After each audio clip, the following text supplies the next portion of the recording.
요한일서 2장 12절입니다. 자녀들아 내가 너희에게 쓰는 것은 너희 죄가 그의 이름으로 말미암아 사함을 받았음이요.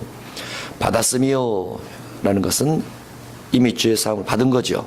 그죠? 받았음이요. 자녀들아 내가 너희에게 쓰는 것은 너희 죄가 그의 이름으로 말미암아. 그의 이름은 무슨 이름입니까? 예수라는 이름이죠. 구약의 하나님의 이름은 여호와. 구약의 하나님 여호와, 신약의 하나님 예수. 그러면 여호와의 이름 속에 들어있는 죄사함을 한번 보도록 하겠습니다. 여호와의 이름 속에 들어있는 죄사함, 출애굽기 34장 7절입니다. 6절 7절 시작. 여호와께서 그의 앞으로 지나시며 선포하시되 여호와라 여호와라 자비롭고 은혜롭고 노하기를 더디하고 인자와 진실이 많은 하나님이라. 인자를 천대까지 베풀며 악과 과실과 죄를 용서하리라. 그러나 벌을 면제하지는 아니하고 아버지 악행을 자손 3, 4대까지 보응하리라. 아멘. 악과 과실과 죄를 용서하리라. 이게 여호와 이름 속에 들어있어요. 여호와 이름 속에 악과 과실과 죄를 용서하리라. 신약의 예수님의 이름 속에도 죄에서 구원 들어있죠. 죄에서 구원. 그래서 여호와 그리고 예수라는 그 이름을 통해서 죄의 사함을 받았음이라.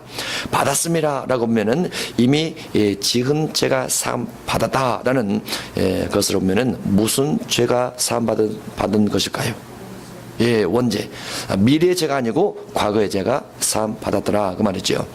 그런데 너희 죄, 자녀들아 내가 너희에게 쓰는 것은 너희 죄가 종류가 있습니다. 종류가 로마서 2장 14절에는 원죄가 있습니다. 레위기 4장 2절에는 자범죄가 있습니다. 하나님의 계명 중 하나를 부지 중에 범했을 때 허물을 주께서 말씀하시는 것, 자범죄입니다. 그것이 신약으로 오면 로마서 7장 17절과 20절에 우리 속에 있는 죄성, 우리 속에 있는 죄, 내가 원치 않는 또 다른 죄, 또 다른 죄성, 이것을 죄라 그렇게 말을 합니다. 너희 죄가 그의 이름으로, 예수님의 이름으로, 여호와 이름으로 사함을 받았음이라. 원죄에 대해서 아비들아 내가 너희에게 쓰는 것은 너희가 태초부터 계신 일을 알았으며. 아비들에게 쓰는 이유는 태초부터 계신 일을 알았기 때문에 편지를 쓴다라고 되어 있습니다. 태초부터 계시니, 태초는 성경에 보면은 창세기 1장 1절의 태초가 있고 요한복음 1장 1절의 태초가 있고 요한일서 1장 1절의 태초가 있습니다. 가장 먼저 되는 것이 무엇이라고 그랬죠? 요한복음과 요한일서, 여기가 먼저 된다고 그랬죠. 그 다음에 창세기 1장 1절 태초는 그 뒤에 들어간다 이렇게 말씀드렸죠. 태초부터 계신 일을 알았다. 태초부터 계신 이가 곧 예수님이시죠.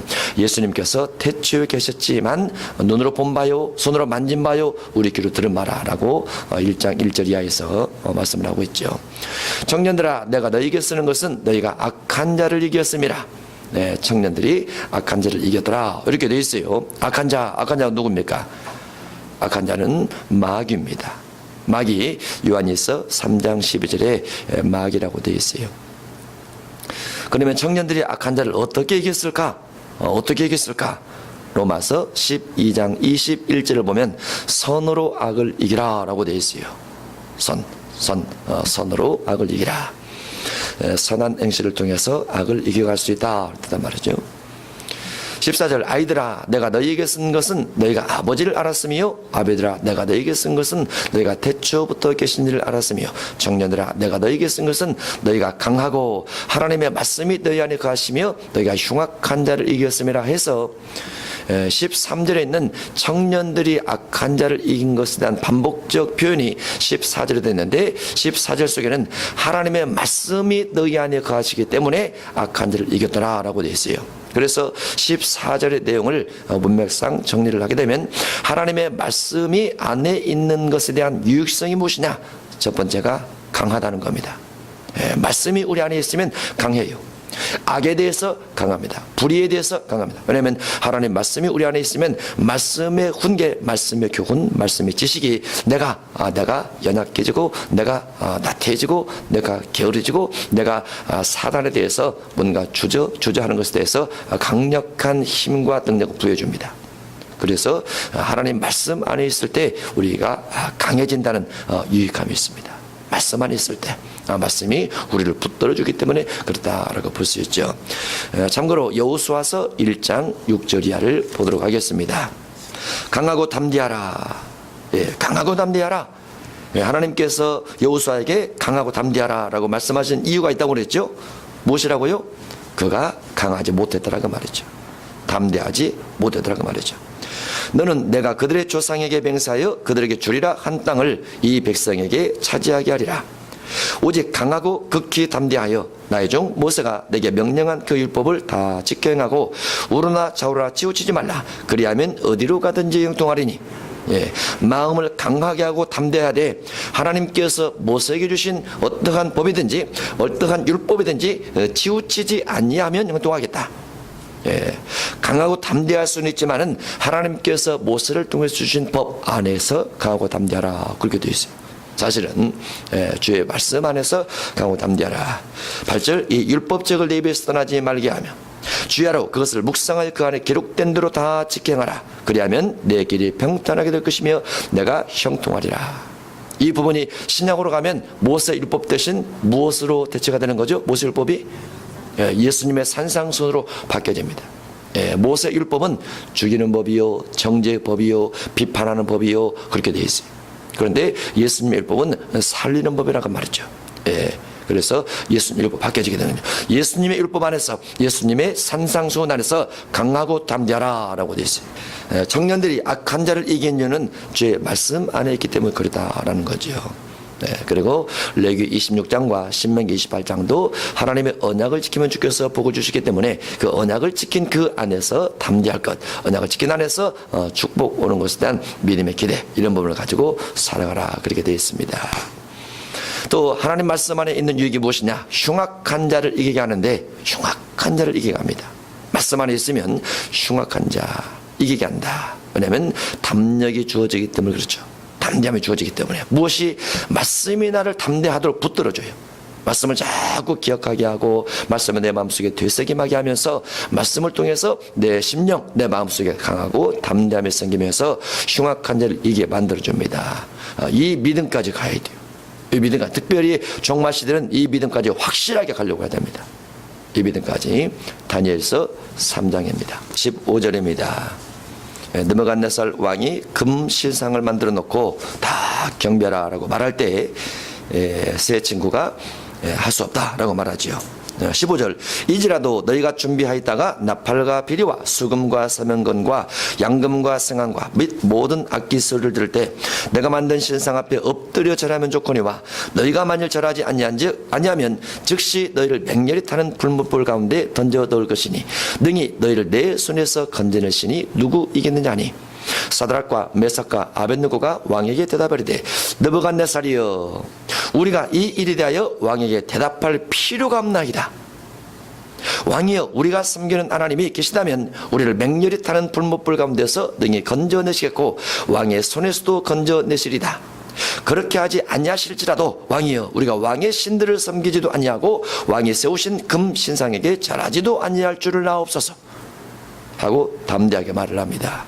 이 담대함이 우리에게도 꼭 필요한데 왜 다니엘의 세 친구는 이런 믿음을 갖게 되었는가? 하나님에 대한 절대적 믿음, 하나님 외에 다른 신을 절대로 섬길 수 없다는 믿음, 사람이 수공물로 사람이 손으로 만든 신은 신이 아니라는 것에 대한 확신, 오직 하나님만 두려워야 된다는 그 믿음이 금 신상에 절하지 않고 죽음이 두렵지 않고 뜨거운 불못불이 두렵지 않고 고통이 두렵지 않는 믿음 가운데서 왕에게 대답을 합니다. 그 믿음이 우리에게 필요하죠.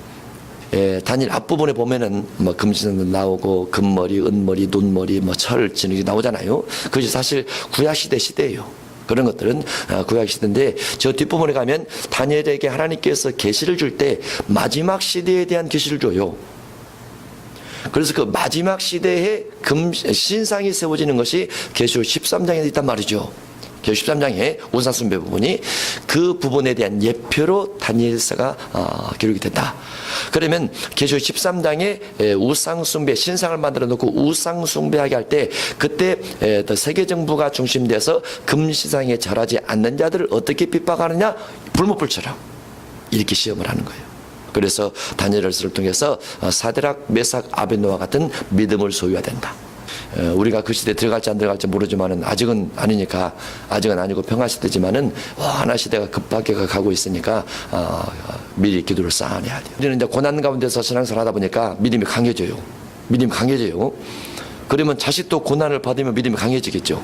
고난이 있어야 믿음이 강해지는데, 제가 오래전부터 기도하는 제목 중에 하나가 무엇이냐면, 주여 우리 자녀가 기도하는 자녀가 되게 하옵소서. 늘 그 기도하고 있어요. 어떠한 상황에 대해서라도 기도하는 자녀가 되게 하옵소서. 근데 곰곰이 생각해 보니까 기도에서 능력받는다가 기도를 간절히 하려면 고난이 있어야 돼요. 그것도 무슨 고난이 가장 기도를 잘하게 합니까? 돈 고난, 질병 고난.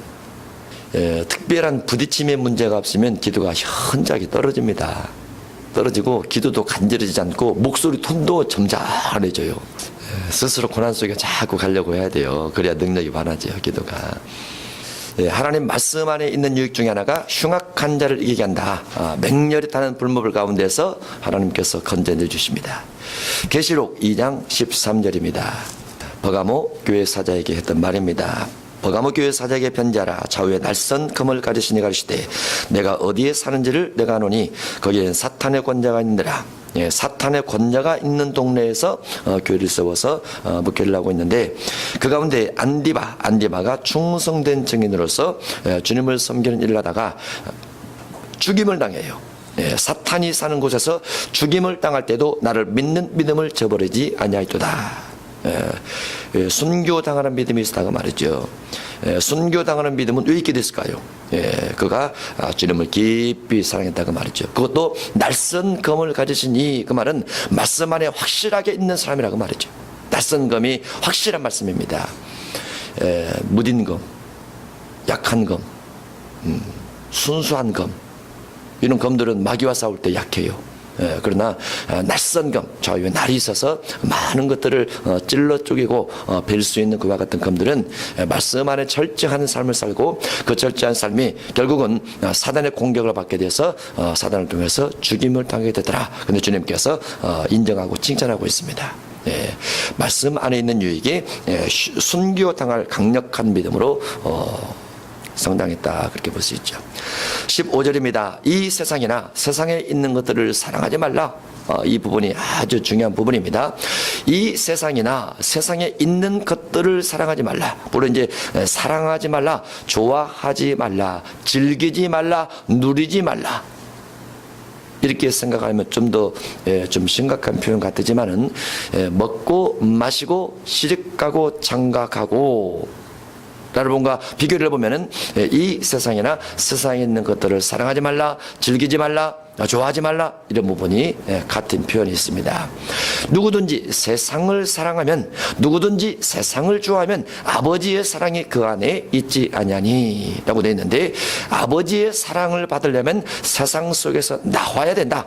세상을 사랑해서는 안 된다. 하나님을 더 많이 사랑해야 된다. 이런 표현이 본문에 기록이 되어 있습니다. 그런데 왜 이것이 중요하냐? 그러면 세상이 어디냐라는 거죠. 세상이 어디냐, 그리고 세상에 있는 것들은 무엇이냐라는 거죠. 그것 때문에 그래요. 세상에 있는 것들은 무엇이냐, 세상이 어디냐. 우리는 지금 어디에 있습니까? 우리는 지금 세상에 있어요. 세상이라는 큰 어떤 틀 안에 기독교라는 예수님께서 그리스도라, 예수님께서 메시아다라는 그 신앙을 가지고 있는 사람들이 모여서 예배를 하고 기도를 하고 주님께서 하신 말씀을 중심해서 삶을 영위하기 위해서 우리가 공부를 하고 그런다고 말이죠. 그러나 큰 관점에서는 세상 안에 들어가 있어요. 세상 안에. 그러면 세상은 왜 예수님께서, 왜 하나님께서 세상이나 세상에 있는 것들을 사랑하면 하나님의 사랑이 그 속에 있지 않다고 하느냐? 왜 있지 않다고 하느냐? 세상이 마귀의 존재 가운데 있기 때문에 그렇습니다. 마귀의 지배 가운데 있기 때문에 그래요. 이것이 아주 중요합니다. 아주 중요해요. 세상과 닮아가는 교회가 되면 타락돼 가는 겁니다. 세상에서 구분된 교회가 되면 잘돼서 가는 것입니다. 하나님께서 원하시는 방향으로. 그래서 세상과 교회가 구분되어지고 구별되어지고 따로 분리가 되어지되 세상 속에 교회가 있기 때문에 교회는 교회로서의 사명을 잘 감당하고 세상을 추구하지 않고 세상을 변혁시켜 나가는 일들을 해야만 되는데 교회가 자꾸 세속화되다 보니까 세상이나 세상에 있는 것들을 추구하게 되고 세상이나 세상에 있는 것들이 교회 속에 들어와서 점점 교회 속에 있는 세상적이지 않는 것들을 세상적이게 만들어가는 변화시켜 나가는 변혁시켜 나가는 타락시켜 나가는 모습을 우리가 많이 볼 수 있어요. 그래서 이 세상이 무엇인가 이것을 아는 것이 아주 중요합니다.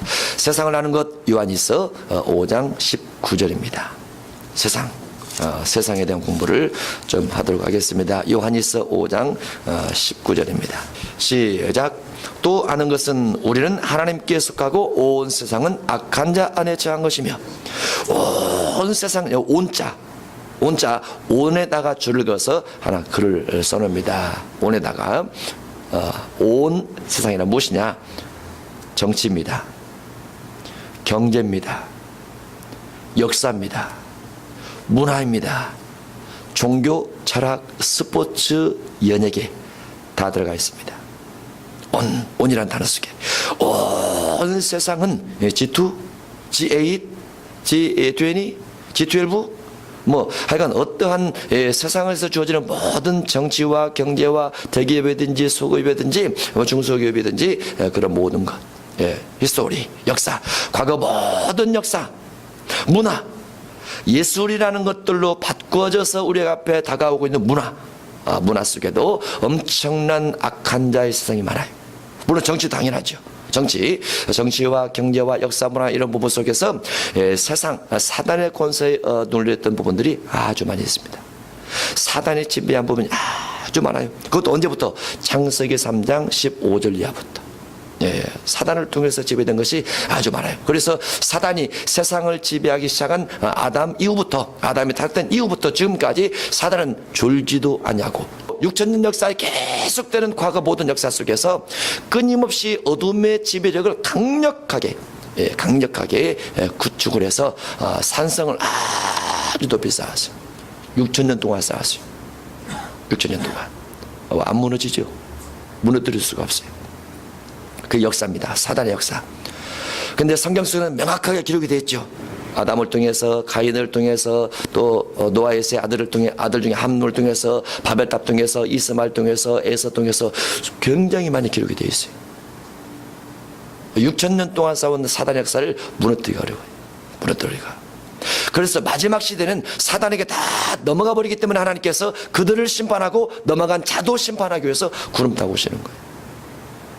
그것을 첫 번째 노아 홍수 때 한 번 불을 주시고 소돔과 고모라스에 불을 주시고 마지막 시대 예수님 재림을 통해서 다 악에 넘어간 자, 세상에 넘어간 자, 마귀에 넘어간 자를 심판하겠다. 이렇게 말씀하고 있는 거죠. 그래서 그 세상이라는 그 속에 우리가 발을 담그고 살고 있지만은 그 속에 들어가 있으면 안 돼요. 그 속에서 살 수밖에 없는 자연적 환경 속에 처해 있음에도 불구하고 마음 많은, 말 많은, 행동 많은 그곳에서 벗어나려고 몸부림을 치어야 돼. 그래야 주님의 사랑이 우리 가운데 있는 자다라고 볼 수 있습니다. 온 세상은 악한 자에 있게 되는데 정치가 악한 자에 있어요. 정치란 무슨 말합니까? 대통령, 그러죠 장관, 그러죠 도지사, 그러죠 시장, 그러죠 군수. 물론 그 가운데서 예수님 믿는 사람이 있고 믿음 안에서 뭔가 잘 섬기고 나누고 베풀고 사랑하는 국가들도 많이 있어요. 지도자들도 많이 있어요. 그러나 그렇지 않는 국가가 훨씬 많고 그렇지 않는 정치 지도자가 훨씬 더 많이 있습니다. 그게 세상이에요. 세상 경제도 마찬가지입니다. 경제를 뭔가 그 거래를 통해서 매매 이익을 남기게 되고 남겨진 이익을 통해서 기업을 이루어가죠. 대기업을 이루어가죠. 우리 기독교인들도 그 회사에 다니기를 열망하고 회사에 들어가서 여러 가지 일을 하면서 많은 수익을 얻습니다. 봉급을 받죠. 연봉을 받죠. 점점 많아지죠. 수억 원의 연봉을 타죠. 그런데 그것도 세상의 일부라는 거. 세상의 일부. 우리가 문화라는 어떤 관점에서 악기를 다루고 예술을 하고 뮤지컬을 하고 여러 가지 일들을 합니다. 세상입니다. 그게 세상이에요. 이 세상이나 세상에 있는 것들을 사랑하지 말라. 누구든지 세상을 사랑하면 아버지의 사랑이 그 안에 있지 아니하니. 예수님께서도 세상 임금을 인정했습니다. 세상 임금을 인정했어요. 요한복음 14장입니다. 30절 시작. 이후에는 내가 너희와 말을 많이 하지 아니하리니 이 세상의 임금이 오겠습니다. 그러나 그는 내게 관계할 것이 없으니 이 세상의 임금이 오리라. 세상 임금이 오리라. 예수님께서 오기 전에도 세상이 있었어요. 그런데 예수님께서 이제 14장, 15장, 16장 쭉 이어져서 나중에 죽임을 당하신다고 말이죠. 누가복음 4장 6절도 보겠습니다. 온 세상은 악한 자 안에 처한 것이며 온 세상은 세상 임금이 지배하고 있는 것이며 온 세상은 사단이 지배하고 있는 것이며 시작. 이르되 이 모든 권위와 그 영광을 내가 내게 주리라. 이것은 내게 넘겨준 것이므로 내가 원하는 자에게 주노라. 내게 넘겨준 것이므로 원하는 자에게 주노라. 사단을 경배하면 사단에게 준다고 말이죠. 사단을 따라가면 사단에게 준다고 말이죠. 근데 결과는 어떻게 됩니까? 결과는 불과 유황으로 타는 못에 던져져요. 슬피 울며 이를 갈미 있는 곳에 들어가요.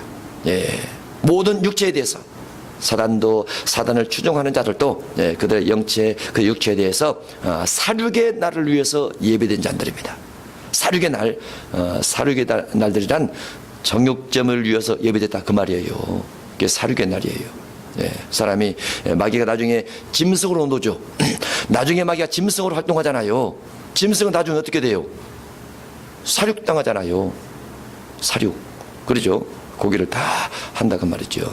이제 지옥에서 그렇게 하게 되기 때문에 그때를 위해서 하나님께서 그들을 심판의 길로 다 둘째 삼아에 넣죠. 그래서 세상 임금을 따라가면 안 돼요. 어쨌든 그러나 미리 마태복음 25장에 있는 것처럼 여분의 기름을 자꾸 준비하는 기도를 하게 되면 하나님께서 피할 길을 주시고 들림받을 길을 주시고 다 졸며 자지만 그 가운데서 부름받을 자가 분명히 있다고 말이죠.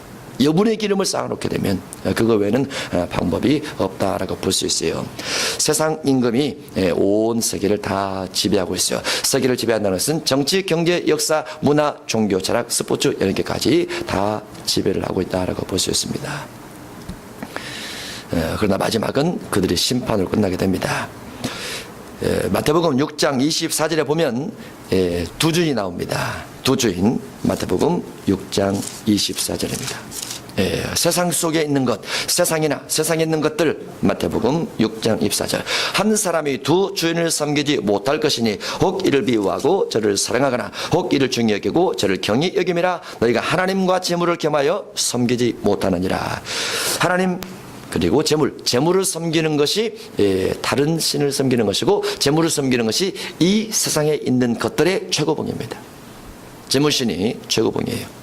그래서 그와 같은 것들을 사랑하지 말고 부리려고 하라. 돈을 지배하려고 하라. 돈을 부리려고 하라. 돈을 선한 목적으로 쓰려고 하라. 그런 것이 훨씬 더 중요하다라고 볼 수 있죠. 16절입니다. 이는 세상에 있는 모든 것이, 온 세상에 있는 것이 무엇을 목적한 것이냐, 무엇을 목적한 것이냐, 정치나 경제나 사회나 문화나 종교나 철학이나 이와 같은 것들이 무엇을 목적으로 주어진 것이냐, 육신의 정욕과 안목의 정욕과 이생의 자랑이니 다 아버지께로부터 온 것이 아니요 세상으로부터 온 것이라. 정욕과 자랑 때문에 그들은 목적 삼아서 일을 한다라고 되어 있어요. 그래서 주님께서 정욕과 자랑 중심으로 가면 하나님의 사랑이 그 속에 없는 것이고, 정욕과 자랑 중심으로 가면 세상 신들이 좋아하는 것이고 세상 신을 추구하는 것이고 세상 신을 따라가는 것이다 라고 되어 있어요. 정욕과 자랑 중심 가지 말라. 잘 비교를 해보세요. 정치, 육신의 정욕입니다. 그죠? 경제, 육신의 정욕입니다. 연예계, 이생의 자랑입니다. 그러죠. 이생의 자랑. 우리나라 유명한 가수가 이렇게 세계적으로 막 뜨게 되니까 TV나 이런 나오는 것이 뭡니까? 조회수가 몇 억이더라. 이게 뭐예요? 남들보다 많이 봤다 그 말이죠. 근데 그 내용을 보면 거룩하다든가 사를 행한다든가 나눈다든가 살을 바꾼다 이런 것이 없어요. 이름은 신사인데 하늘 행동은 전혀 비신사죠. 이게 이생의 자랑이에요. 이생의 자랑. 예, 사람이 혹하고 자꾸 가려고 한다고 말했죠. 혹하고. 예, 세상이나 세상에 있는 것들을 살아가면 안 돼요. 예, 다 정욕과 자랑 때문이라. 예, 정욕과 자랑 이 부분이 이제 10계명으로 보면은 탐심입니다. 10번째 계명이 탐심이에요. 탐심이 물론 누가복음 12장에서 여러 가지 물질적인 부분으로 이렇게 변화된 부분도 있지만은 그럼에도 불구하고 출애굽기 20장에 있는 또는 신명기 5장에 있는 10번째 계명 속에 있는 그 탐심과 정욕과 자랑이 다 깃들어 있어요. 이는 이 세상에 있는 모든 것이 육신의 정욕과 안목의 정욕과 이생의 자랑이니 아버지께로부터 온 것이 아니요. 아버지께로부터 온 것이 아니라 그러면 아버지께로 온 것은 무엇이냐? 사랑입니다. 사랑. 그러면 사단으로부터 온 것은 무엇이냐? 정욕과 자랑이라 알게 되어 있어요. 세상으로부터 온 것이라. 네. 이 세상도 그 정욕도 지나가되 다 지나가요. 오직 하나님의 뜻을 행하는 자는 영원히 가느니라. 하나님의 뜻만 영원히 있다라고 되어 있어요. 세상도 정욕도 다 지나갑니다. 세상은 세상 나름대로 최고봉을 향해서 가요. 정욕도 최고봉을 향해서 갑니다. 그렇지만은 그 마지막 부분이 계시록 17장의 음녀로 가고 계시록 18장의 바벨론으로 가고 계시록 19장의 세상 왕들 다 연합해서 한 국가 한 왕 체제로 가서 결국은 지상 강림하시는 백마 타고 지상 강림하시는 만왕의 왕 만져주신 예수님을 대적하는 자로 가지만 다 심판을 받습니다. 그래서 세상도 정욕도 지나가 버려요. 다 지나가 버립니다. 그렇지만 하나님의 뜻만 영원히 간다라고 볼 수 있습니다. 하나님의 뜻은 무엇입니까? 하나님의 뜻은 로마서 2장 18절에 가면 율법의 교훈입니다. 율법의 교훈이란 다른 말로 율법이 사랑이기 때문에 사랑이라 볼 수 있고 이 사랑이 곧 아버지 뜻이면서 하나님과 이웃과 내 자신을 사랑하는 것이다. 그렇게 되어 있습니다. 주님을 잘 따라가 될 줄 믿습니다.